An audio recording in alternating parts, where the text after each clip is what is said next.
The youth can be equipped to change the world only when it is equipped with the proper knowledge, the theoretical grasping of what politics is, what political institutions are, how these impact our lives, how can we as citizens contribute to these institutions, how can we challenge some of the policies which are detrimental to the growth of India as a society or to the development of the world, of a globalized, harmonious world.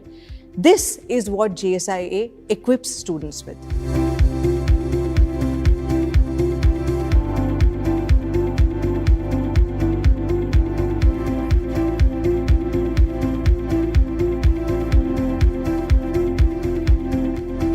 The contemporary relevance of this program at JSIA is that it equips students to understand rapidly developing globalized events.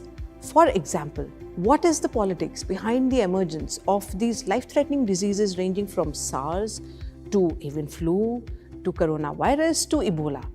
What is the politics which might promote cooperation between nations on the pretext of these rapidly evolving diseases? However, is the cooperation actually cooperation, or is there some sort of politics behind that cooperation? How would those politics, how does it impact the lives of common citizens? How can we as common citizens respond to that? Armed with such knowledge at JSIA, given the pedagogy that we use, students will be able to assess things better and make a contribution to the wellness of humankind in a much better way.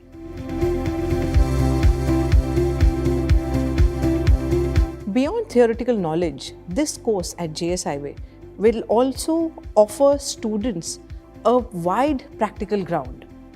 How does this happen? This happens because at JSIA, we undertake workshops, simulations, case studies. We also invite a lot of practitioners from the field who range from government officials to media personalities, to academicians, to scholars, to international experts on issues. This helps the student in not just building networks or learning directly from practitioners in the field, but also to identify the fields that they might want to enter into. What can the students look forward to in terms of career after this course? Again, this is a wide arena. It ranges from, civil services, to media, to politics, to think tanks, to NGOs, to pressure groups, etc.